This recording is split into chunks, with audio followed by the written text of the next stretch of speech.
Okay, live on Facebook. So, good evening, everyone, and welcome to the Whisky Exchange whiskey and chocolate session. So, normally I don't do the whiskies because Billy is so much more knowledgeable at whiskey than me, and he is the guru of whiskey in the Whisky Exchange, which we love.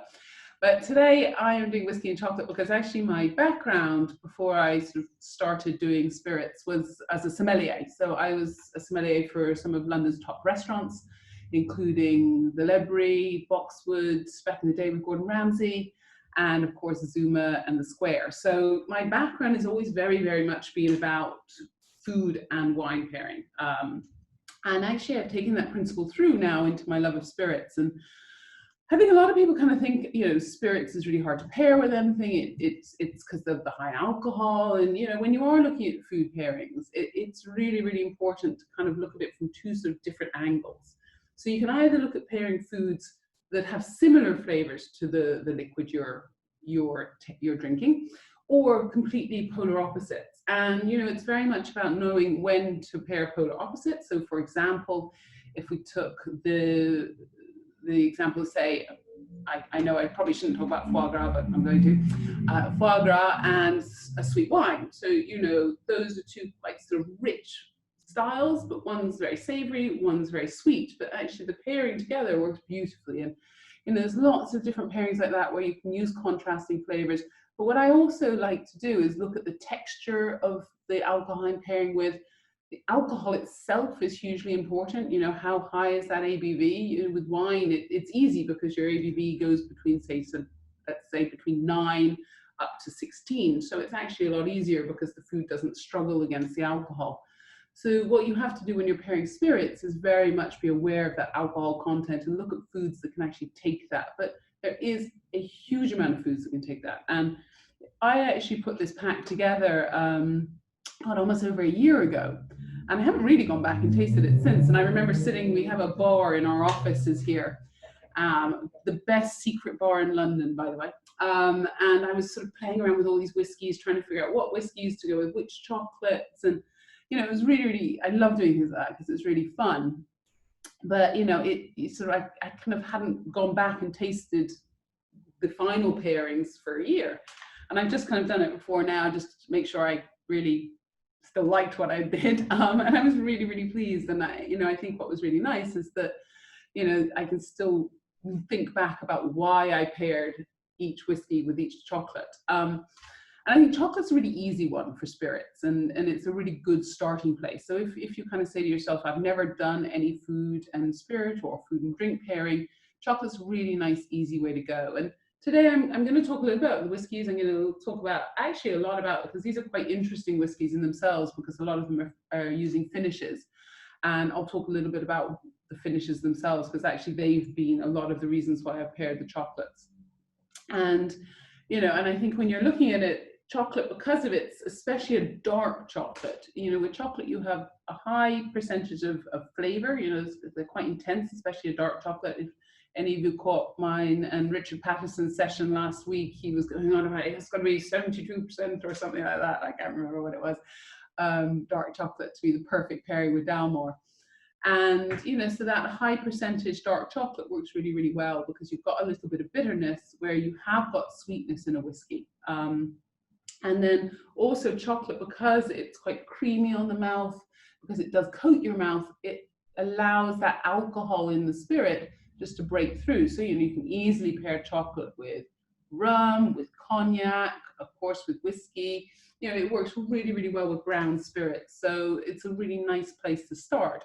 And then actually what you can do is just start looking at what is the chocolate, what are the ingredients in the chocolate, and then look at actually what is the best pairing in terms of whiskey for it, because some won't work and some will. And please, if you want to ask any questions about other food pairings and other spirits throughout this, please do, because I'm totally up for any questions that you have. And actually, before I go any further, I believe it is someone's birthday today. No? Okay. After. I've been said after. So I'm going to sing happy birthday at some point. Anyway, so we have 4 different whiskies, 4 different chocolates. Now, as I said, when you're looking at pairings, a lot of the times it's about, you know, where you have similar flavors. And so when we're looking at these, I want you to kind of, when you're tasting through, taste the chocolate by itself first. And then, well, actually, no, we'll taste the whiskey by itself. Then we'll taste the chocolate, and then we'll taste the 2 together. So you can really see why I'm thinking how I'm thinking, and I'll talk you through everything I'm doing at the same time. And what I'll also do is, as I go through each whiskey, I'll talk to you about other pairings you could potentially do, because there's some absolutely stunning food and whiskey pairings out there. So, chocolate. We've talked a little bit about why chocolate's quite good to pair. So if we look at the first whiskey, so that would be the Balvenie Caribbean cask. Now, Balvenie, really fantastic distillery. I think this is always one of my favorite whiskeys. It's kind of one of my go-to whiskeys. If anyone says that, you know, they're a first-time buyer of whiskey, or they want to buy a present, but they don't really know what the person wants to drink, I invariably go to Balvenie, because I think it's just a gentle dram.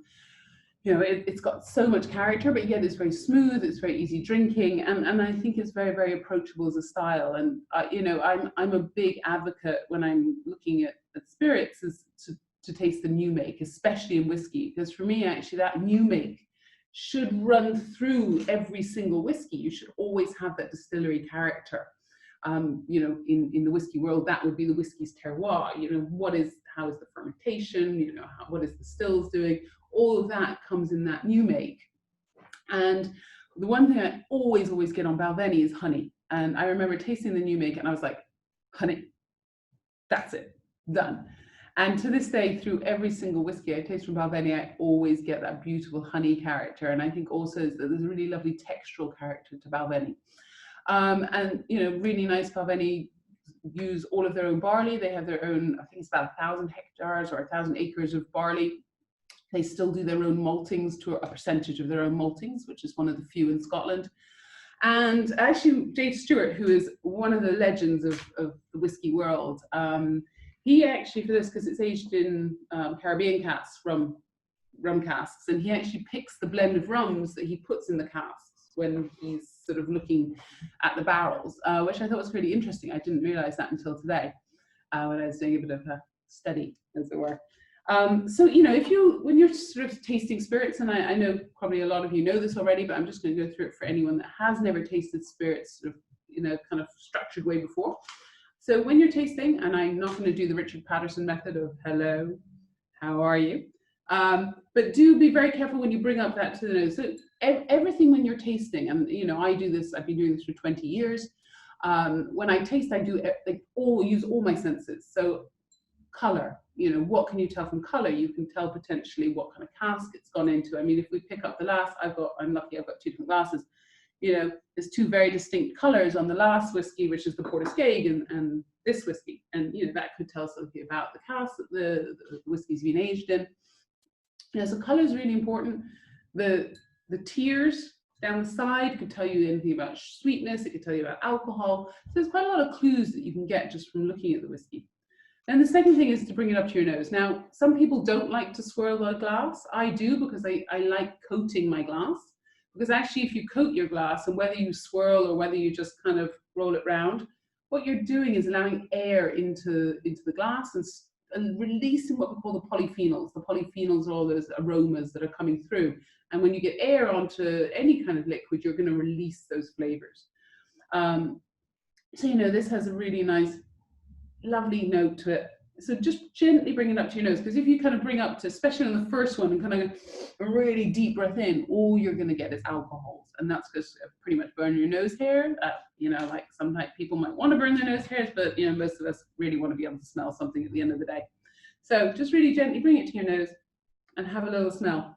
Now, actually, I like to, and so I can't remember who taught me this trick, but it was a trick I learned the other day, and you know, I always say, you know, I've been doing this for a long time, but you always learn something new. And someone said to me, you know, smell the bottom of the glass and then go up and smell the top of the glass. And I really love this trick, because then you get the really sort of heavy flavors that are sort of sitting on the bottom of the glass, you know, your richer, deeper flavors.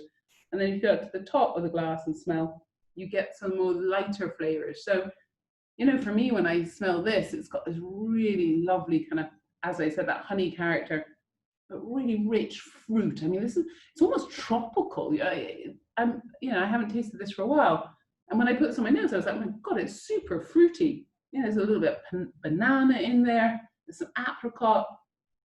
There's beautiful, vibrant fruits. And also I do get some of that kind of character from the rum coming through, which is that slightly sort of caramel, treacly, you know, sort of brown sugar notes, which you find on rums.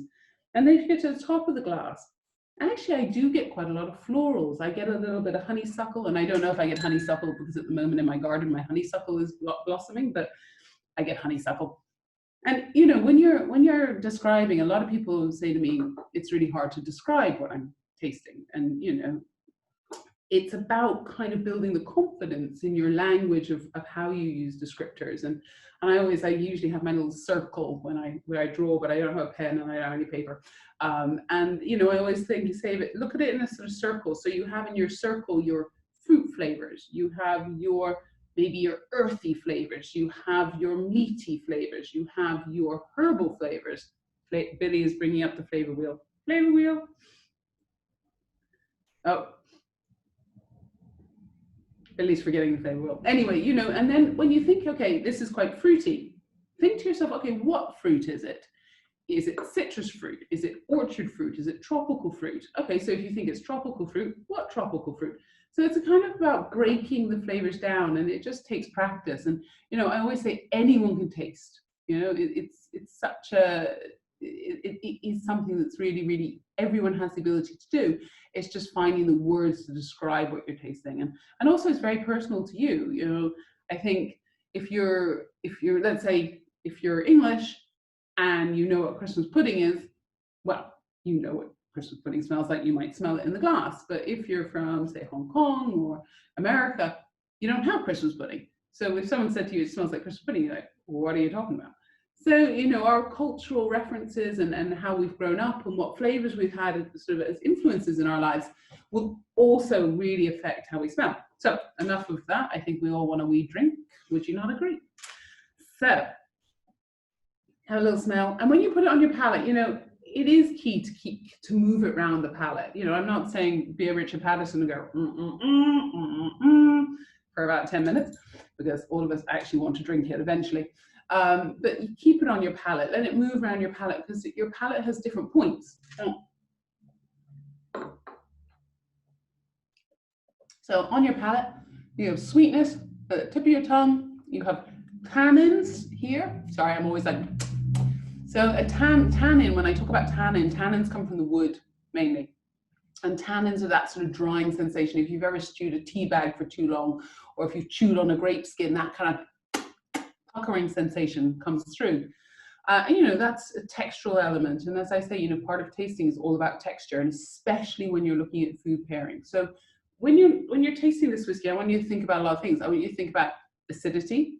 You know, spirits do have acidity. I think a lot of people look at that in wine, but spirits do. And acidity, I always say, you do the drip test. Something's got acidity. If you taste it, hang your head down, open your mouth, and you dribble on the floor. That has got acidity. So, you know, that freshness will be really, really key with what you're pairing with. Also, is it silky? Is it sort of sandpapery? I like to describe the texture of product by using sort of fabrics mainly. So, you know, I talk about something being slightly cottony. I talk about velvet. I talk about silk, sandpaper. So, you know, kind of have those sort of descriptors, because again, that textural element is going to be really important when we're pairing. And then the other thing is to do with that length of flavor and complexity of flavor. And I always talk about complexity being how many questions and how many times do you go back to that liquid and find something new in it? And also how long does it last on the palate? And again, that alcohol. So looking at that alcohol, which is just that warming sensation here. And if it's a good product, everything should be in balance. So, you know, I think this one is, as I said, it's super round, it's smooth, it's got a lovely fruitiness. It's quite viscous, it's quite creamy, you know. And actually, when I use that word creamy, and then there's that kind of slight dryness on the palate. Now, have a little bit of your chocolate. So the chocolate we're doing with this is the dark Himalayan chocolate, the dark chocolate with pink Himalayan salt. And it's a 56% dark chocolate. So it's quite a light style of dark chocolate. And this is from a company called Prestat. Now, Prestat was founded, I think, in 1902. And it was a French gentleman that came over from a gentleman from Chambéry. And he came over to the UK and set up a shop in London. And today, actually, it's no longer with the family, but they now have 3 shops in London, and they are the chocolatiered for Her Majesty the Queen, and all over the place. I mean, they sell to a lot of people. As I said on their website, I've worked with them for a long time. I used to be at Selfridges, and we used to work with them very closely on a lot of things, including our own label chocolates. But you know, this has got this really, it's a really nice Ivory Coast is where they get all their chocolate. It's single origin chocolate. And you know, people like Stephen Fry, Roald Dahl used to be sort of really big fans of the chocolate. So I thought it was quite a nice little kind of aside to it. So when you're tasting the chocolate, you know, smell the chocolate. You know, food we tend to just inhale because it's there and we're hungry and we need a snack. But you know, really put that chocolate in your mouth and let it melt a little bit.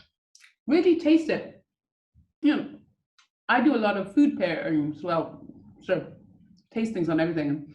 I drive my family insane because I spend my life like analyzing what I taste. So, you know, this one, you've got that lovely little bitterness, but you've got fruit here because that's salt. And what salt does to your palate, salt is really key. Salt opens your palate up and really kind of gives it a little kind of almost mouth-watering character. You can really feel it is a little acidity here, but that's coming from that mouth-watering character is coming from the salt. And that's also just making that chocolate kind of pop a little bit. So for me, you've got a little bit of kind of that sort of treacly character, a little bit of licorice on this chocolate. You'll keep all those thoughts in your head and just kind of, when you finished it, go back. I want you to take another bite of the chocolate. It's just my excuse to eat more chocolate. Sorry, I'm talking with my mouth full, but it's kind of hard not to do this session and talk with your mouth and not talk with your mouth full. Get that chocolate in, and now take the whiskey at the same time. You know, get those 2 flavors working together. And for me, why this works, any food pairing you do should enhance the food and the spirit. And if you don't enhance the 2, then you know, you've not got a good pairing. If one dumbs down the other, or if one overpowers the other, you've not got a pairing. And for me, this one, actually the rum notes in the whiskey start to come through more. So I get more of that sort of caramel, I get more of that sort of tropical fruit, which is definitely for me a rum character. But then at the same time, that texture of the Balvenie, that mouth coating, that smoothness is really working well with the chocolate because they're just kind of coming together and intertwining. And I would actually take another little taste of the whiskey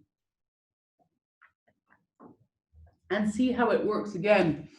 And I think now I've still got a little bit of that chocolate in my palate. Now the dryness of the Balvenie is coming through and it's hitting the bitterness on the back of my palate. So I'm getting the bitterness of the chocolate, I'm getting a little bit of that tannin and that astringency from the Balvenie, which is just a really lovely pairing. And if you look at it, and breathe in now, you know, like a lot of times we don't focus on when we finished a spirit or a piece of chocolate or any kind of food. And look, because you've still got the flavor of both on the palate. And, you know, for me, that just is a really easy way of demonstrating that, you know, look at the texture, look at the fruit characters, and then pairing this with it. I mean, does anyone hate that pairing? Does anyone love that pairing? Let me go on to screen view and see, do we have a little, gallery view? Who likes that one? Does it work? Thumbs up, thumbs down? Fantastic. No, I mean, I think for me, it's a really just a simple pairing, but actually a really, really lovely fruity dram that needs a fruity chocolate. And I think if you had, for example, and actually what we can do is go back and forth. And so, you know, once you've come to the end, it might be interesting to try the really dark chocolate, the 80% with that, which I don't think will work as well. And just, you know, that's the whole point. And the thing I love about pairing like product and food, spirits and food, is there's so many combinations. You know, it's like every time you try something different, I'll tell a story as I kind of go through about kind of how I've always paired things. And, you know, I just like I always said when I was a sommelier, you know, my ultimate responsibility was as a psychiatrist or a psychologist, because I had to go to the table and in 30 seconds understand exactly what the customer, who I may never have met, wanted to drink, wanted to eat. And sometimes, you know, I always used to say you pair people and spirits, or people and product, but you always want to try and allow that food to kind of work with it. So, you know, even if it was someone that wanted a big rich steak with a Sauvignon Blanc, I'd be like, okay, fine, well, let's find an oat Sauvignon Blanc, you know. So always play, always have fun with it, because, you know, for me, food and is, I love food as much as I love drink. You know, it's something I've done in my life. So, you know, it's a really fun thing. So I have a question from Henry. Henry, thank you. I wanted to ask, people always talk about salt enhancing flavor. And of course, this chocolate has the salt to do that. But what do you think in terms of adding a single drop of salt water to whiskey? Ooh, that's actually a super interesting question. I've never tried, so I won't lie. But in my head, potentially, I think you would have to be super careful about the concentration of salt. Because salt does open palates and it doesn't enhance. But what you also have in spirits is you do have a lot of flavor there already. So I would say try it. I might actually go home and try it myself. But I do think, yeah, and Billy's probably tried it. Billy? Yeah, I played around this a little bit. My first ever whiskey show I went to back in the ancient times, there were some guys there who were selling a salty water, a water that was taken from the joining point between the freshwater saltwater point of an estuary. And the whole point was that when you add this to your whiskey, the salty water and all the other minerals in it enhance the whiskey. Mainly it just made a very, very salty drink, which you didn't really want to drink. But adding a very, very small amount of salt to things like coffee and things like that has also been investigated in great depth. Have a play. It's really difficult to get the right amount. Don't just get some salt and then just sprinkle it in your whiskey. That would be my thing, because salt is such a strong, and also what we don't realize is we have very high tolerances to salt. So actually you probably add more salt than you would ever need to, whereas actually you shouldn't taste the salt in the water. It should just be there to kind of help open your palate is what I feel. If you want to try it, if you make up like a very, very light brine, so add a little bit of salt to some water, and so you have a salty water, you try it, just got a little hint of saltiness to it, add a few drops of that to your whiskey and see if that is different. And it's definitely one to have a play around with. I've done it a little bit and I've not got any particularly good results. But the reason why I got into it was specifically because of chocolates like this one. When I do chocolate pairing, I always make sure I have a chocolate with sea salt, because it's the easiest thing to pair with whiskey, because they just go so well, because that salt just opens things up, and it's almost like a little bit of a cheat. I've got other chocolate cheats, but that's my favorite cheat, is find a chocolate with a little bit of salt in it, because it can go really well with this style of whiskey. Yeah, and I think, you know, that's the thing. I think, you know, when you're pairing, that's why it's actually much easier to often pair savory foods with drink, because of the fact that you've got that salty element in the savory food, you know. But you also I would urge on the side of caution, you know, nuts as well. You know, if you have like a salted almond or something like that, really, really, really easy to kind of pair, because again, you've got that kind of strong flavors with that salt just to enhance the flavor. You know, and actually you do. I often find spirits are salty. I did a really fantastic tasting yesterday with the head of St. Lucia Distillers, and we were just tasting away. I was like, I always find your rum's quite salty. And she was like, She goes, I've never tasted that. And then she tasted it, she goes, you're right. And she goes, well, that would explain, because we're really close to the sea. So, you know, it's going on to our sugar canes and it's going into our sort of cellars and things. And I was like, you know, you really get that. So it's the same. If you taste a Shiraz from Australia, so the grapes have been grown near a eucalyptus tree, you get that menthol character, and it's super interesting to know. And that's that kind of idea of terroir and things. But yeah, salt is really interesting as a palate opener, and it's very, very key. So, you know, if I was actually looking at this Balvenie and you said to me, okay, what else could you pair this with? I would say, you know, definitely, because it's got that roundness and it's gentle, it's a gentle spirit. You could easily pair it with, say, chicken in a white wine sauce. Anything creamy, for me, this whiskey will work really, really well with, you know, because it's got that creaminess to it, because it's got that roundness on the palate. Anything that's got a little bit of cream, a little bit of richness, but not too strong in flavor. So, for example, I would never pair this with smoked meat, because I think the smoked meat would overpower the delicacy of the whiskey. And that's something really, really key. You know, even though spirits are strong by their nature, you still have delicacy within them. So you have to just be really careful. You know, a lot of people, when they're pairing foods, they just look at the protein.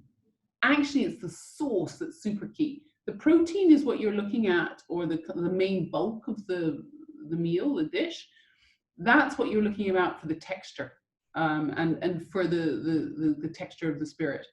The actual flavors often comes more so from either the sauce or how that meat or fish is being treated. So whether it's smoked or whether it's just grilled or whatever. So, you know, you've got to kind of think of the dish as a whole. It's super important. Billy now wants to go cook his dinner. I'm making Billy hungry. But, you know, also something like this with just even like a monkfish. So a lot of people are really nervous about pairing fish with spirits, especially unless it's like a classic smoked salmon or something. But if you have something like a light whiskey, I mean, for me, something like a Japanese, very, very, very light, elegant with sashimi, absolutely stunning. You know, again, it's going back and looking at how heavy, how light, how full-bodied everything is, and just working with that. Right, ready for the second? So the second whiskey we have is the Glengoyne Cask Strength Batch 6 we're on at the moment. Again, you know, Glengoyne is a distillery that I really, really love, and, you know, and it's kind of one of those ones. I remember when I first tasted it, I was at Selfridges, and I came to spirits quite late in my life, and because I was wine. I'd always had an interest in spirits, but I never really kind of had the exposure to it in restaurants. You know, we did a lot of cognacs, armagnacs, grappas, but we didn't really play around with whiskey or anything like that very much. So when I joined Selfridges, I joined as their head wine and spirits buyer. And I remember one of the first people to come see me to sell me whiskey was a gentleman called Alan Wardrop, who is Glengoyne himself. And Alan is a force of nature. I absolutely adore him. He is super funny. He's a big rugby lad, you know, he's one of the boys, and he's just a fantastic, fantastic person. And this is where I don't let salespeople come and see me, because normally when I do tastings, I prefer to taste alone, because I think you do get really affected by the people. You know, people buy people. You know, you buy into someone as much as you buy into the liquid. And I totally fell in love with that, and I was like, I love your whiskeys. And I was like, do I love your whiskeys or do I love you? But actually, you know, I've come to know Glengoyne quite well over the years, because I've done a lot of tastings with them, and, you know, it's always a whiskey I've always enjoyed. And, you know, for me, well, apparently they have the slowest stills in Scotland. I'm not 100% sure what that means. I'm not sure if that's a bit of marketing or they actually are so slow, but I couldn't find how slow they were. But, you know, hey, if you have a slow distillate or, you know, slow process in your fermentation or whatever, you get a lot of flavor into your end spirits. So, you know, I do find that Glengoyne, I haven't tried their new make actually, so I can't tell you what I always get, but I always do get this maltiness on, you know, Maltesers is kind of how I always describe that slight character I get in Glengoyne. And that I kind of get throughout. And, you know, Glengoyne's a real kind of sherry kind of whiskey. You get a lot of sherry barrels in the whiskey. Sorry, my brain's not working there. And I think for me, like, sherries are really interesting. Sherry for me is one of my passions. I'm hugely into sherry. And, you know, I think with whiskey, sherry is slightly abused. So a lot of times, so sherry has to be made in a Solera. A Solera is the physical barrels in a system of fractional blending. And these Soleras can be decades, centuries old. I remember going to González Bias, 7, 8 years ago with Richard Patterson, which was very, very funny. And we tasted a Solera system that had been around since Napoleon's time, and actually we tasted a barrel that had been around since Napoleon. Anyway, it was balsamic vinaigrette. It was absolutely disgusting. But you know, these Soleras are hugely old, so they can't just give all these hundreds and thousands of casks to whiskey producers. It doesn't happen. So what happens in Jerez now is that they actually season the barrels with sherry or with Palo Cortado or with an Oloroso style. So it's not coming from the Solera, which is really, really hugely important to me as a wine person. So when you see, there's very, very few people that buy Solera barrels. But you know, the thing about sherry is it's got such an amazing character. So a very quick sherry lesson. Sherry sort of four main styles. Fino, which is very light, very fresh, aged on what we call flor, which is a yeast which just protects the sherry from oxidation. So they're very like white wines. They're they are the driest wine in the world, and really salty, light, and fresh. Then you have Amontillado. Amontillado has spent a little bit of time under this flor, under this blanket of protection, and then they allow the flor to die and they age what we call oxidatively. So that's when you start getting those nutty notes, but you still have that lovely not brioche, sort of yeasty character that you get from flor. So there's a little bit of a balance, not too strong. Then you go up into the Olorosos. Olorosos are 100% oxidatively aged. So that's where you get those dried fruit characters, those really big nutty notes, really intense. And that Oloroso tends to be the one I see the most when I'm looking at sherry whiskies. They tend to sort of talk about Oloroso a lot. And then also what you have is Pedro Jimenez. Pedro Jimenez is a different grape to what is used in Olorosos and Amontillado and Finos. Those are all made with a grape variety called Palomino. And what you find with Pedro Jimenez is like it's dried in the sun. So you get these really rich, I mean, it's like a treacle, pruny bomb. I mean, it's super viscous. It's over ice cream, absolutely divine.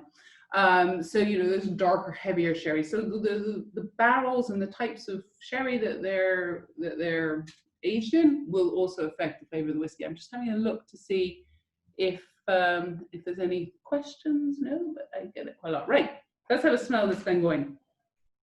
So for me, actually, on this, I get that kind of malty note. But very interesting, I'm getting a little of what I call struck match. Struck match is probably a note of sulfur.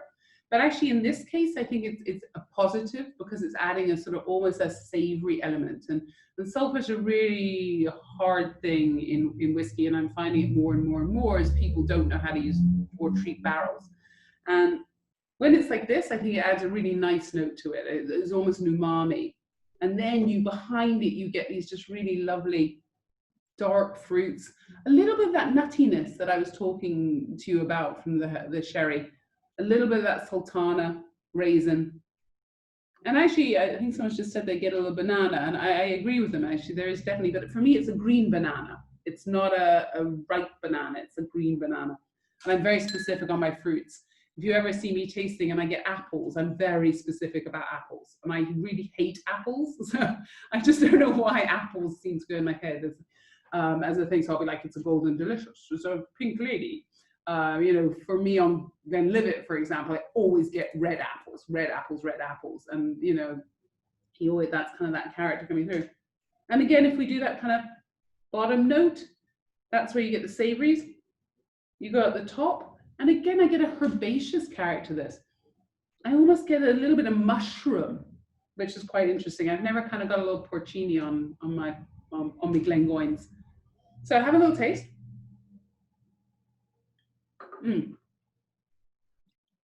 Now, this is where we look at alcohol. This is 59.8%.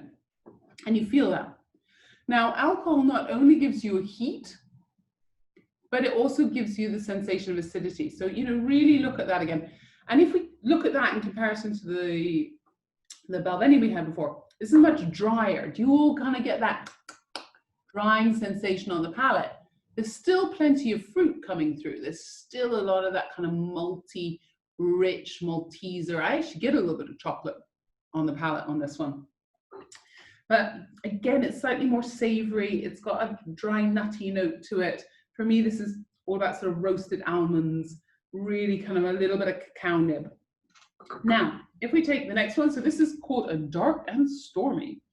And this is at 73%. So, you know, we've gone up quite a lot, 23%. This is going to be quite a bitter chocolate.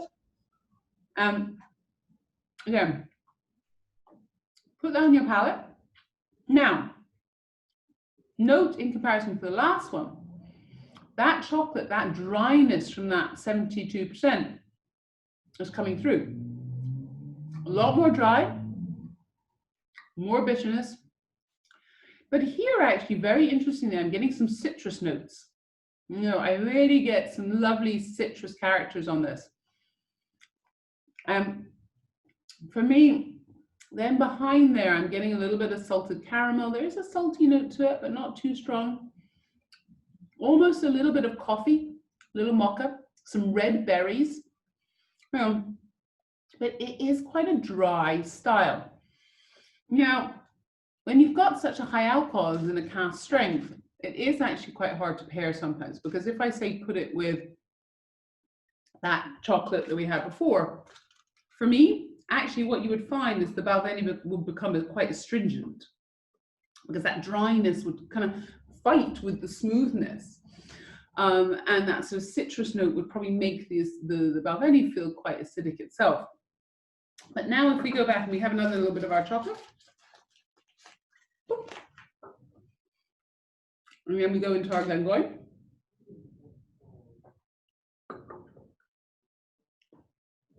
Now with this, watch how that acidity in the chocolate and the ABV, the high ABV, that bite of alcohol on the Glengoyne, suddenly actually the chocolate's really opened up. I'm getting much more flavor now, you know. Actually, that red berry is coming through. Karen's just said she tasted coconut. Absolutely. Suddenly, it's actually made the chocolate feel more open. I'm getting more flavors from it. But at the same time, it's the Glengoyne feels like it's not so dry. Well,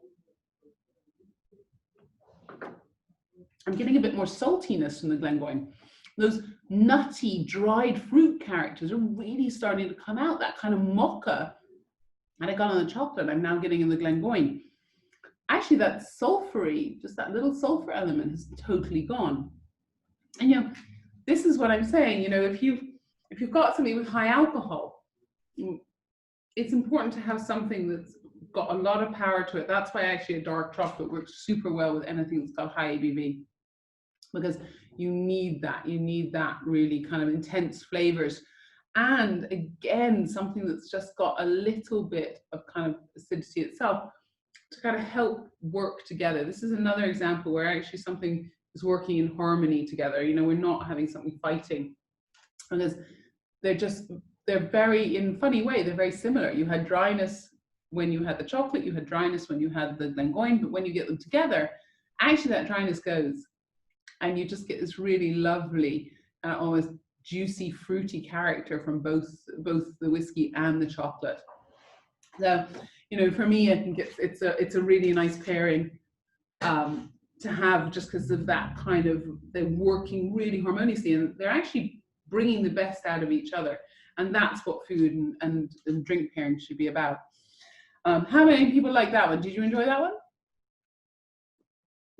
Good, good. No, I actually, and this was the one that when I was tasting through them earlier, I was like, oh, I really like it. It was just one of those ones that surprised me, because I hadn't had it for a while, and I just thought, oh, I've got that one right. Because sometimes you don't get it right. I mean, like, you know, I've done some not so successful pairings in my own home, probably more than I have outside, which is lucky. But, you know, it's about, when you're pairing, it's very important to visualize flavor. And, you know, I think if you can visualize flavors, if you think to yourself, you know, I'm making a, you know, for me with this one, for example, if you had some deep fried food, it would also work super well. You know, anything like a tempura or anything that's got a little bit of kick to it would work super well, because that fattiness would, the alcohol would cut through that. And sort of that's another kind of tip when you're looking at food pairing. So foods that are quite hard to pair with are foods that have a natural fattiness. So, you know, we take foie gras as an example. We can take a meat with a very, very heavy fat around it, like a pork belly. For me, this and a pork belly, oh, hello, my friend. Because that alcohol is just going to cut through and really just make it just pop, you know, and that's where you're looking at it again. So if I was looking at it from a wine perspective and I was looking at fat, I would look at something with a high acidity level in a wine. Or, you know, so for example, I mean, I say Riesling works with everything. I would pair Riesling with everything for the rest of my life, but hey. Okay, so what do I make of books like The Flavor Bible and Flavor Thesaurus? I actually really like them if you're someone that doesn't often work with food and alcohol or drink pairings. The Flavor Thesaurus is one I've really have looked at and like a lot. I think it's very, very good. They've done a lot of research into it, which is really interesting, and I think it's one of those ones that's a really good basis if you want to just kind of have a play around. Actually, a really nice book if you ever want to do wine and food pairings. Michael Schuster's How to Taste book, and also Jancis Robinson's How to Pair. I think it's called How to Pair Wine and Food or something like that. Really good. Fiona Beckett has an amazing site in terms of sort of drinks pairings. She's very, very good. Definitely one to look at. Sorry, Billy, you have a question? No, more of a comment about the. I just ran off camera to go and try and find my copy of the Flavors Thesaurus, because I love that book. But there's a website called foodpairing.com, and if you want to see weird and wonderful combinations of things, it's a really great place to go and have a look. Yeah, I think, you know, there's quite a lot out there, but, you know, oftentimes it's you just playing around, and I do a lot of playing around with drink pairings. So it was quite funny the other day. I actually mixed a rum and a Riesling together, and like I was quite pleasantly surprised. I thought, oh God, what am I doing to myself? This is what Corona lockdown has done to me. I've gone cray-cray. But, you know, I think it's definitely, don't be afraid to experiment. But as I said, you know, really think about this, you know, think about the flavors that you've got in a dish. So let's take, for example, okay, yeah, we've haddock and chips with the Glengoyne. I agree, because you've got, so think about the flavor of haddock and chips, especially, you know, haddock's quite, it's quite a flavorful fish, but it's quite a flaky fish. So if you had something that was a bit too round and rich, like the Balvenie, it wouldn't work, because texturally they wouldn't look right together. The Balvenie doesn't have enough alcohol to cut through the fat of a deep fried product. So, you know, definitely it's about kind of saying, what flavors am I going to get from my food, and what flavors do I get when I smell or taste that whiskey, and then think, actually, are those going to work? And it's a really kind of fun process. It's just going along and trying, and the more you try and the more you play around. I mean, I was super lucky. I grew up in restaurants, so, you know, we were really kind of doing a lot around, me and chef, especially in the Ledbury. Brett Graham and I spent a lot of time together. Kind of, he was as interested in the food and wine pairings as I was in the food. So, you know, we spent a lot of time just going through and tasting everything. So the two books we mentioned was The Flavor Thesaurus, and then the other one is, what's the other one? The Food Wheel. What's the other? The Flavor Wheel, I think it's called, the Flavor Map. But the websites was Fiona Beckett's website. The other books I mentioned with wine, it was Michael Schuster's How to Taste.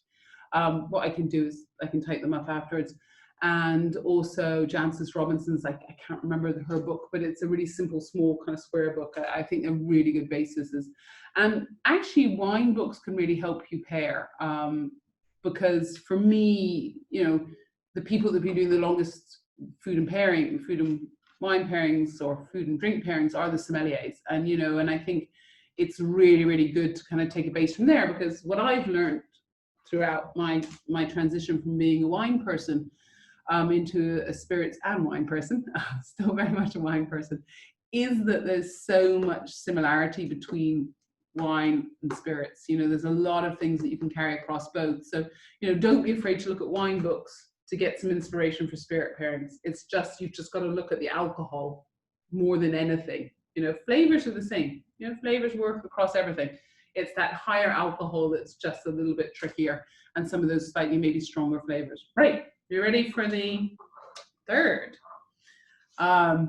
So we have, chocolate-wise, we have the dark chocolate with raspberry at 62%, and then the whiskey, we've now gone into a smoky beast. So we've gone into Talisker Port Rugy, and have I said that right, Billy?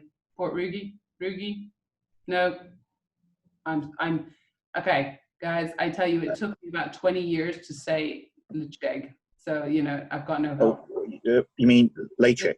Lecheg, sorry. Lecheg, yeah. No, I got that wrong for years until the guy who runs the distillery told me. Right, and I say Leicester Square right, but there's some other things that don't go quite so well. So this is Talisker Port Ree.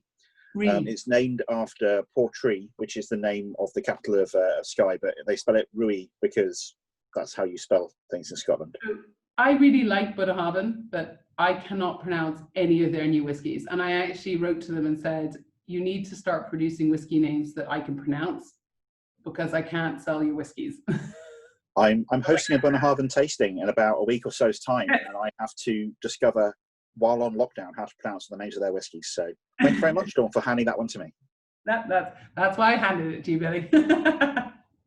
So, I mean, Talisker, I remember I was super fortunate. One of my first whiskey experiences, and probably the best whiskey experience I've had, I went on Diageo's Malt Advocates course, and I was super lucky to go on with the other man in my life, Dave Broom, who I adore as well.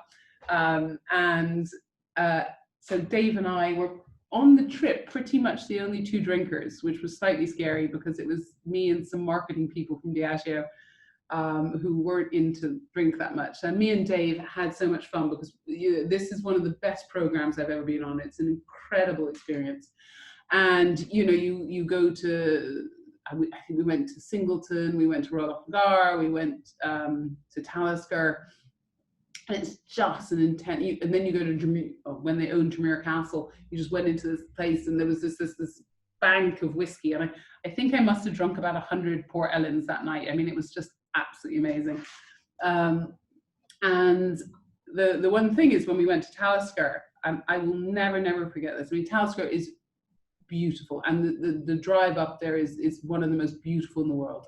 If you've never been, get your asses in a car once this is all over and drive up there, because it is absolutely beautiful. And Talisker on Skye in itself is very beautiful, if not a little damp. And we went to the distillery, and the first thing they did was they fed us, because of course we'd had quite a long drive up there. And the first thing they fed us was oysters literally from the bay, from out the sea 5 minutes before, out the bay 5 minutes before. And they took some Talisker 10-year-old and put it in the oysters. And I was like, oh my goodness, food revelation. I remember my two favorite oyster dishes ever. One was from a gentleman called Tetsuya Wakuda. Any of you go to Sydney, go to Tetsu's. It is one of the best restaurants in the world. He is an absolute legend. I worked for him for about a year, and still to this day, his food is one of my favorite cuisines. So he's one of my favorite chefs. And he did one with ginger and mirin, which was just amazing. And then the second best oyster experience I've ever had was in Talisker, with just literally a splash of Talisker 10 and some oysters. You know, that's going back again, look at it. You know, one thing that's really key with wine and food pairings, especially when you're looking at wines from Europe, is very much the foods that are in that or from that region work really well with the wines from the region. And there's a reason for that.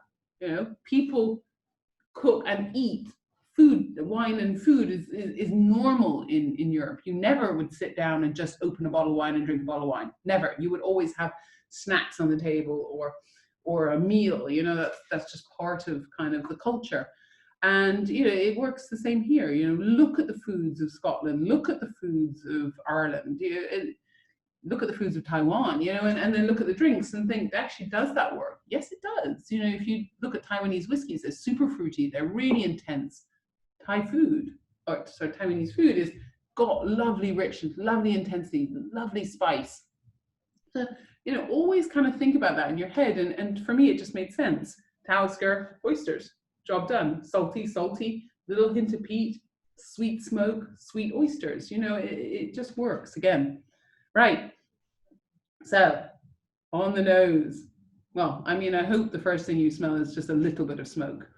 And when I look at smoke, I always describe it in different ways. I think, you know, it's not, if we just say it smells like smoke, actually smoke smells totally different in totally different contexts. So you have your kind of barbecue peat, you know, that sort of meaty barbecue peat. I always call it smoky bacon peat, which is kind of a sweet peat. You have your Lefroy peat. So Billy knows I'm not the biggest fan of Lefroy, and I always get some mushy peas and ash. But that's me. Billy loves Lefroy, so you know. That's just because I don't like that style of peat. I don't like that dry, ashy peat. It's not my favorite style. I like big, rich, sort of bonfire peat. And you have your kind of your light, delicate, kind of heather, sort of floral peats like you would find in, say, sort of Highland Park. And, you know, that's a lot to do with where they're getting the peat from. You know, again, peat is super interesting. You know, it's like insanely, for me, it's almost like terroir. You know, you look at where people buy their peat and how it affects. And I've just tried a whiskey from a Danish whiskey called Thai, which blew my mind. The distillate is amazing. 3-year-old whiskey, fantastic. Really, really excited by it. And they do one from their local peat. And I asked him a little bit about kind of what was in it. And, you know, I could, when he was talking about the fauna and the flora, I could taste it in that. So, you know, really, really exciting. So the nose on this for me is what I would call my sweet smoke. It's that slightly kind of smoky bacon, but it's not, it's subtle, you know, it's not a huge one. And this one has been finished in port casks. And if we look at port, you know, port as a style of wine gives those big, ripe, red fruit characters, especially, well, you have your two styles of port. You have your ports that are aged oxidatively, which are your tawny ports, your colleitas. Those are the ones that have that nutty, dried fruit character, almost similar to your Olorosos and your Amontillados of sherry. And then you have your ports that go into bottle very young, which would be your late bottle vintages, your vintages.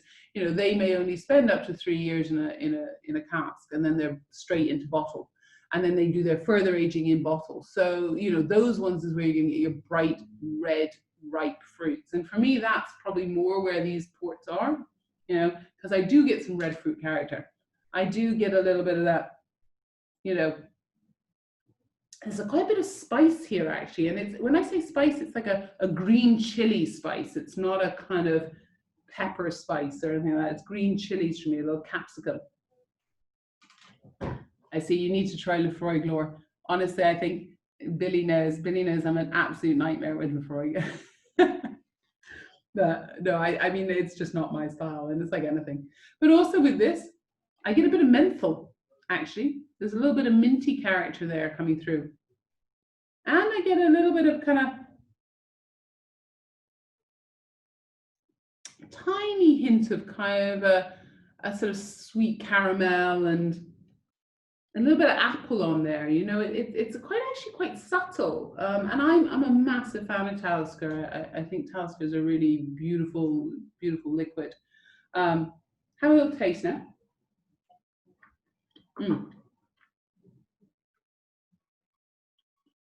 So look at the distillate here. It's actually quite light. Even though you've got quite a big whack of you know, flavor, you know, that peat is coming out. It's a little bit drier on the palate, that peat. You know, it's kind of going more towards sort of bonfire than that smoky bacon.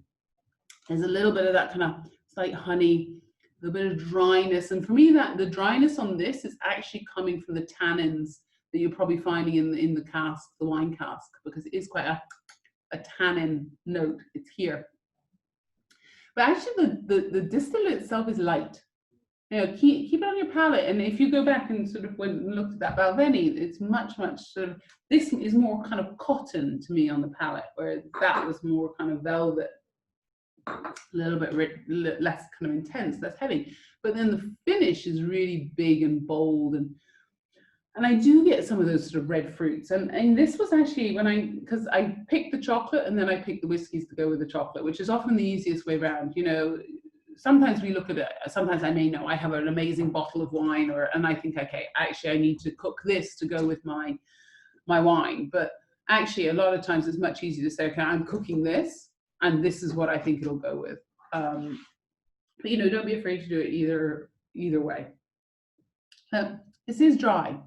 This is slightly savory on the finish. Now, if we look at the chocolate and have a little taste of this, so this is the raspberry one and it's a 62, so it's in between in terms of bitterness of the two. Now, the first thing you notice is the raspberry character. You know, bam, I taste raspberries.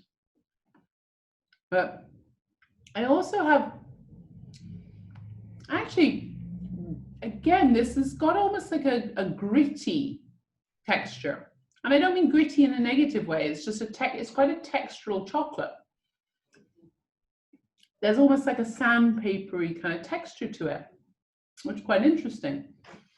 And behind that raspberry, is this one of your 5 a day? I believe anything that has got any vague form of fruit or vegetable in it is one of my 5 a day. Hence why I ensure I drink at least 1 glass of wine a day minimum. And that's only 4 of the ones that I actually may need to be vaguely healthy with.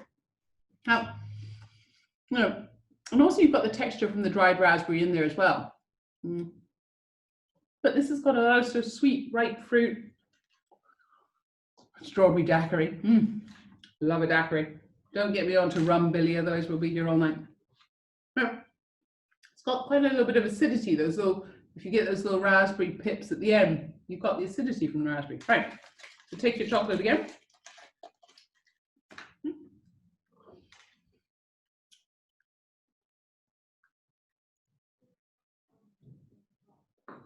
Now, what's really interesting here, and this was what I kind of was like, it's going to be a weird pairing. And this is one where you would say, why the hell would you pair a raspberry chocolate with a smoky whiskey? Because in your head, it doesn't work. But this is where I say, don't be afraid to experiment, because this was an experiment.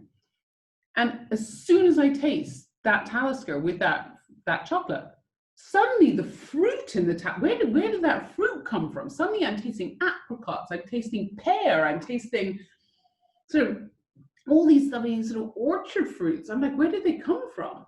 You know, suddenly they're popping, they're alive.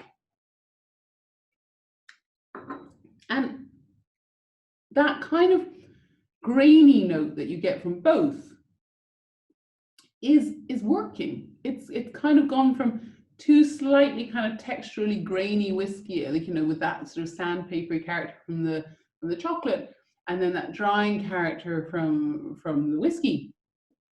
Actually, suddenly together, it's like a smooth piece of paper. They've kind of seamlessly knit together. And that smoke is still there, but it's actually working on the darkness, that bitterness of the chocolate, and that smoke is just really subtly there in the background. And it just, actually for me, if you ever wanted to try and get, the smoke brings the fruit to life and the fruit brings the smoke to life. You know, it's a really interesting thing.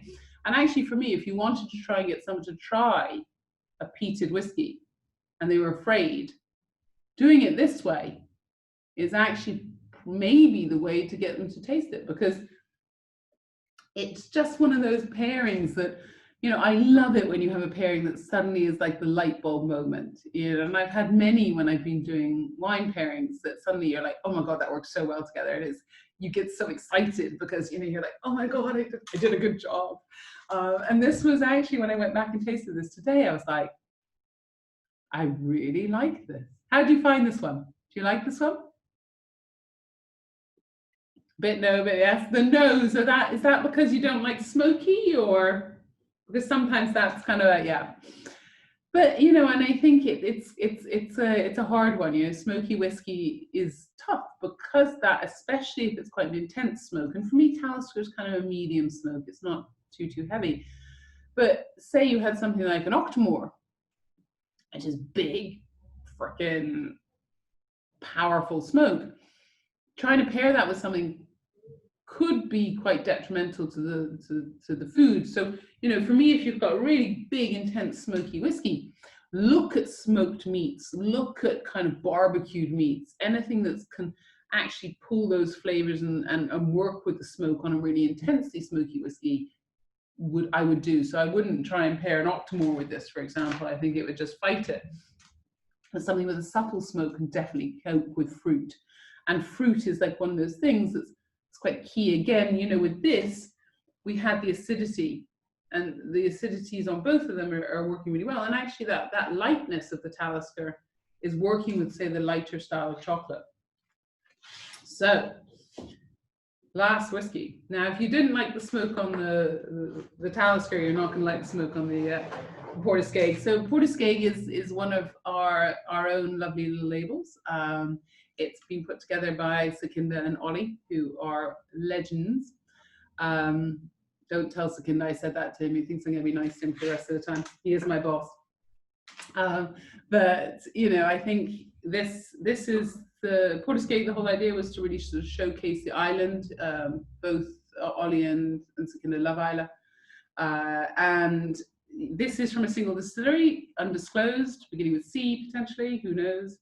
And, you know, first of all, you can look by the color, you know, really lovely bourbon, ex-bourbon cask. For me, Portiskeag always has, this is definitely my sort of smoky bacon. This is that lovely vanilla. You've got that kind of cream. And when I tasted this earlier, I was like, oh my God, it tastes like custard. It smells like custard. I was like, what's that coming from? And then you've got a little bit of sort of lemon rind on here. Again, if we kind of do that low high on the bottom, you're getting that smoke and almost a brininess to it. You know, there's that influence of the island, you know, being the ocean. You get that slightly sort of briny kind of note. And then if you go to your top of your glass, a little bit more of that herbaceous, rosemary, sage. It's got vanilla top notes. Really just kind of nice, kind of, it's a fresh whiskey. I always find all of the Portiskeags, with the exception, of course, of the more kind of heavy sherry styles, have this freshness to them, this citrus and this lovely kind of popping of fruit, which actually when Sakinda and I pick single casks, all we say when we're emailing the distillers is we want fruit, lots of fruit, tropical fruit. It's our latest thing at the moment. I feel sorry for all these distillers who are like, no, we don't like the cask, we want fruit. But really nice, bright, fresh whiskey. Have a little taste.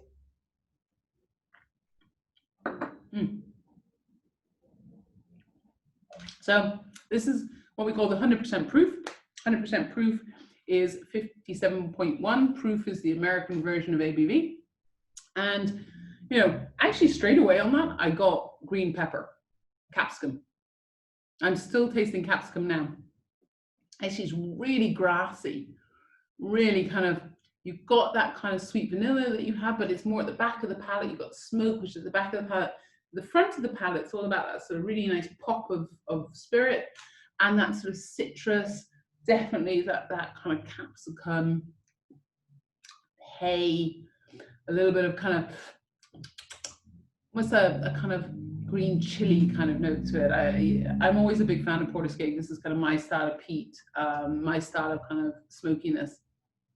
But again, the texture of the whiskey is quite light, which is quite surprising considering this is cask strength. You know, it does have a kind of viscosity, but the feeling, the weight on the palate is quite light again. And then that ABV is giving you that acidity once more. So this one, the chocolate I'm going to try it with is a dark chocolate with roasted almond and cacao nib. And like, again, if we sort of taste it, yeah, absolutely. Andrew's right. You know, you've got that sort of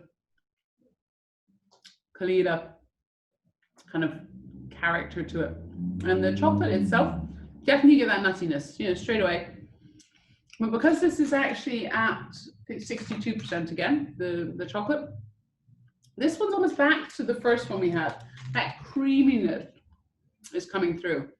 But the cacao nib, when you crunch down, and on this one I would crunch down on it because it's really important to get the sensation of the cacao nib. Cacao nibs I love. I mean, I think they're really, really interesting to work with when you're cooking. And I love to cook. So my partner is a pastry chef. So he's we eat well at home. And cacao nibs definitely have a bitterness to them. They definitely have an earthy tone to them. And they definitely have like a drying kind of sort of, almost like that nuttiness and that cacao nib working together. And then the chocolate itself, it's quite gentle actually. This is quite a subtle chocolate. Actually, it's more about the cacao nib on this actual chocolate. And that's why I'm kind of going back to this idea of that if you're pairing food, don't just look at the main ingredient. Look at what else is going on in there. And for me, the cacao nib is what is going to be the deciding factor for me when I'm pairing. So, have a little taste again. I haven't eaten this much chocolate for ages. I'm going to be high as a kite. And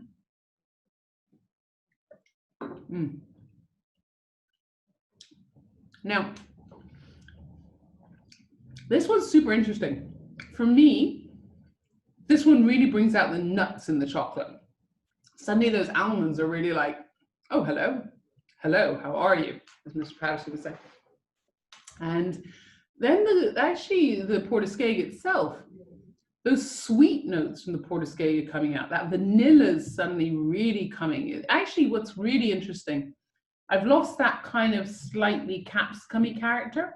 I'm getting back what I had on the nose, which was that custard, that kind of creamy note, that vanilla. And that ABV is just cutting through that chocolate. And again, what I'm noticing is it's making the chocolate pop on the finish. And if I go back to it again, I'm getting more fruit. I'm getting more of that kind of sort of orchard fruit again. I'm getting more of the smokes become really harmonious. I mean, I'm a big fan of this whiskey, and I think that sort of high ABV, again, as if we look back to that Glengoyne, I think, we can see a similarity. And actually, in terms of the style of chocolates, they're quite similar in a funny way. And, for me, I think it's just how do you enhance both parties? I think there's a lot of foods that are very difficult to pair with. Asparagus, nightmare, because asparagus gives quite sort of tinny characters especially to wine. So something like a Gruner Veltliner or Sauvignon Blanc works really well. If you look at kind of eggs because they've got that sort of protein, that high protein content, really, really hard. Again, they can be kind of hard. That viscosity to them can be really, really difficult to pair with. And, I think that's where actually spirits can come into play a little bit more with some of these harder kind of wine pairing ones. Actually, so smoked fish, which traditionally Riesling or a sherry, it was the only two things I'd really kind of looked to pair with smoked fish. Spirits, fill your boot. Like, especially if you have something that's got a bit of smoke to it or another, again, a big punch of flavor, works really, really well. Desserts, creamy desserts can be quite challenging for wine. So yeah, 100% go after some of these whiskeys. Like for me, actually, that Portiscade with something quite creamy, and especially if you say doing maybe like a Pavlova or something, would work really well. And you think about it, you think Pavlova and PV whiskey, try it. Yeah, there's so many things you can experiment and play with, and I think it's like kind of it's for me an adventure. I'm probably the world's biggest adventurer, and at the moment I'm stuck in the UK, and I've been stuck here for a while, but I can't go anywhere. But you can escape through kind of doing things like pairing foods and whiskeys and just having fun and playing around. And I think a lot of people think that alcohol, you have to be serious and blah blah blah about everything, especially wine. And I don't believe that at all. I believe actually the part that we love about drinking is the fun part, and that kind of engagement and thinking about it and just having fun. I want to have fun. I do my job because I love it, and I want to have fun doing it. I'm stuck here 12, 13, 14 hours a day. I want to enjoy it. And it's doing things like this, which is really, really exciting. But Yeah, I think if anyone has any questions, I mean, about any kind of pairing, if you think that there's a food that you want to ask me about, please, just shout out and just say, if you had this, what would you pair with it? And I'll tell you from spirits to wine to whatever you want to pair. I'm your girl. And I think it's so. Nice question. So if you could go anywhere right now to have a drink, where and what would it be? So, if I could go anywhere in the world, I'd probably get on a plane and fly to Cape Town and drink some wine from the Swartland because I love it. Or I would get on the plane and go to Haiti and drink Saju Claran because I am the most obsessive person about rum right now. Billy's shaking his head going, why did you ask her that? In London, where would I go? Well, can I go to a few places because I like to party and I like to go out. So I would go to Quaint because I live there. Normally, it's a really fantastic bar, Eric Lorenz. It's one of my favorite bars in London. I think he's doing some really interesting cocktails. Trailer Happiness because you're just happy at Trailer because you can drink rum and have a laugh. Sly has got a really amazing bar down there in Notting Hill. Please go. Jukes for Martini. Who doesn't love a Jukes Martini? Rules. Rules is absolutely fantastic. Brian Silva, love that man, does the best Negroni in London. Merchant House, if I wanted a whiskey, love Merchant House. They do really good drinks. They've got a really lovely bar down there. My God, I'll be going for the next 20 hours. Like this is lockdown is killing me because normally I'm out sort of on the town 3 nights a week minimum. And now I'm stuck at home and I think everyone is about to murder me. My partner, I think, will divorce me by the end of this. Also restaurant-wise, Cabot over in St. Paul's, absolutely amazing food and wine. Great restaurant. Blanc Comtois over in Marylebone. Oh my God, I'm going to keep going. Let me stop. So quite a few places I'm waiting. I'm going to take a week off when bars and restaurants finally open so I can go lunch, dinner and breakfast all in one go. So, oh, I'm sorry. Scotland, I'm sorry. So what would I pair with pate? Interesting. So for me, with pate, actually depends on the pate. So again, it's that textural thing. So if you have a really smooth pate, that's like maybe a liver pate, something quite simple, actually something with a bit of sherry, a sherry character would work really, really well because you're just going to pick up those flavors. Also, if you have any alcohol in the pate, like so I had a cognac and pate, duck pate on the weekend, and actually something like a cognac would actually work with that super well. If you have more of a rough, coarse pate, I would say, and again, it depends on what the meat is. So if you had a coarser pate, let's say it was like a pork pate, I would tend to go with, again, something maybe more bourbon influenced if I was going whiskey. If I was going sort of something like a rum, I'd probably go with something from potentially Barbados. If I was going wine, I would go Riesling.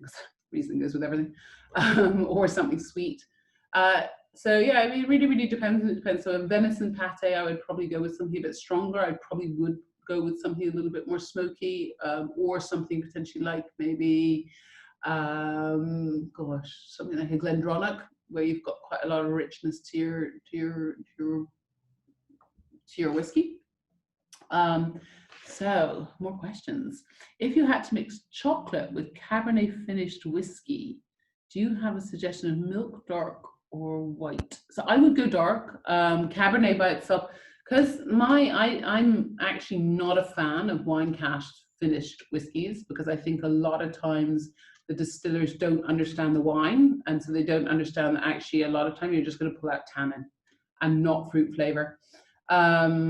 But saying that, there are some people who do some really good jobs. I think Aaron do an Aramoroni cask, which I think is very good. I love Aaron at the moment, by the way, everyone. I think Aaron's doing fantastic things. So I would say definitely a dark chocolate because actually Cabernet has high tannin, so you want a high chocolate content in your actual chocolate to balance those tannins out. Panna cotta, I would do something that Balvenie would work really well. It's quite creamy, so you want a creamy whiskey to go with it. Actually, even something potentially like what I put with that, something a bit sort of lighter. Balblair I think would work really well. Pulteney potentially as well, something like that would work quite nicely because that sort of fruit-driven character and that roundness on the palate of those. What would you pair with smoked or dried ham? Sherry. Again, if you've got like a smoked ham or anything like that, I would definitely work with something that's, because salted ham especially is quite salty, that kind of, you want something that's going to work quite well with that. Actually, I think something like Glenfarclas could be quite interesting with, say, a hamon. Dalmore, again, with something like a hamon.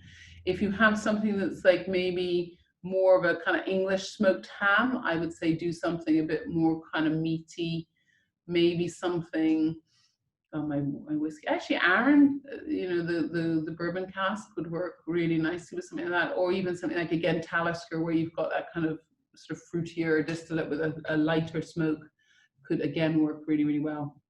Ooh, what's your take on 100% single origin chocolate? So this is 100, oh, is in 100%, just to clarify that, Henry, is that 100% chocolate cacao, or is it 100% single origin?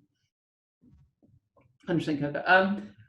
100% cocoa I would not use unless I was cooking with it, because actually the bitterness is just too much and the dryness is just too much. My partner works, actually, Willie Horcock-Coos used to do a 100% chocolate, which we used to work with at Selfridges, and you just need something with either a really, really high ABV, so super high cask strength, or really, really quite intense in flavor. So I think it's quite a tough one, and sometimes you've got a little sort of chocolatey note on it. But I tend to say 80%, no more, if you're just going to use as a pairing. If I gave you the choice of whiskey, which one would you have? Just in general, any whiskey right now? So actually, right now, I'm really, really into Aaron. I just mentioned it. Dave Brum and I went around Whiskey Live Paris last year together. For 2 days, just because we could, and it's just what Brummy and I do, just have fun. And both of us totally fell in love with Aaron. It was absolutely excellent. Their quarter cask, beautiful. The sherry, stunning. If we do our whiskey of the year, I hope it makes an appearance. I think it will make an appearance because I get to make a vote. And you know, and actually just tasted one yesterday. I tasted a bourbon from Jetsa Creek, which was stunning, really, really good. And I said again, I tasted this Thai whiskey, THY, from Denmark the other day, which I was super impressed by. I think there's some really, really exciting things happening in whiskey at the moment. So yeah, really, really, really interesting. So yeah, I think there's, you know, there's so many things out there. You know, I love Cavalan. I think Cavalan works really well.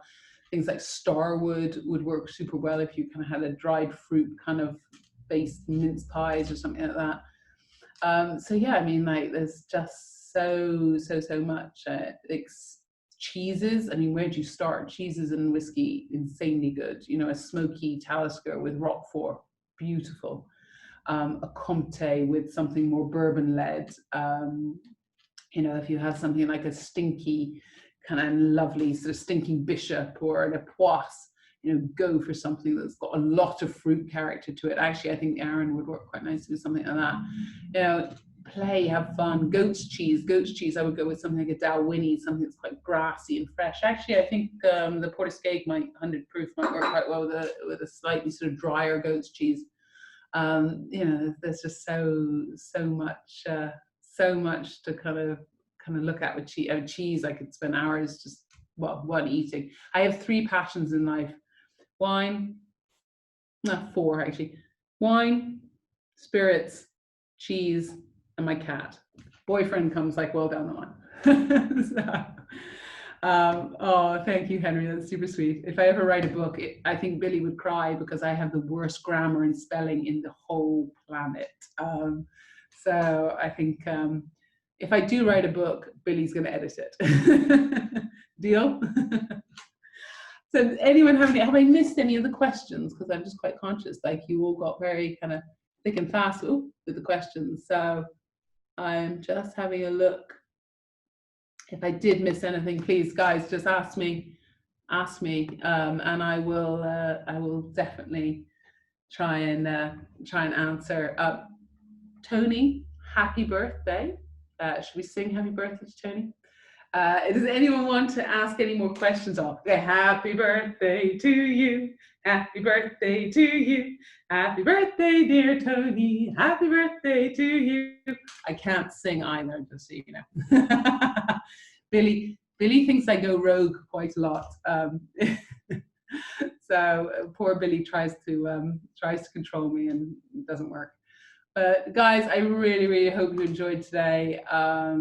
Please, if you have any questions, you can still pop them on Facebook. You can email us. I'm on Instagram at Dawn Davies MW, and you can email me here at the Whisky Exchange. And I'm always happy to answer questions. I love doing things like this. So thank you so much for joining us. We've got a few really exciting tastings coming up in July. So Billy, as he said, is doing Bunnahabhain. I'm doing one on sugarcane because I'm obsessed, as I said, with rum. We've got a really fun fever tree tasting, and we've got and then we've got a surprise at the end of July, which I can't reveal right now, but it's going to be very fun, very long. It's going to involve me and one of my brother-in-arms doing 24 hours of fun. So, just keep an eye for that. And then, of course, we've got Whisky Show this year. We hope we're going to be able to go physical. So we're still very much going ahead with Whisky Show unless we can. We're going to take all the precautions we can. But we're also going virtual this year. So watch out. Tickets will go on sale very soon for the virtual tasting. I'm super excited, slightly terrified, because it means I have to organize 2 shows as opposed to 1. But I think it's going to be really fun. So guys, please look out for everything. It has been an absolute pleasure talking to you today, and I've had a lovely time. So thank you so much.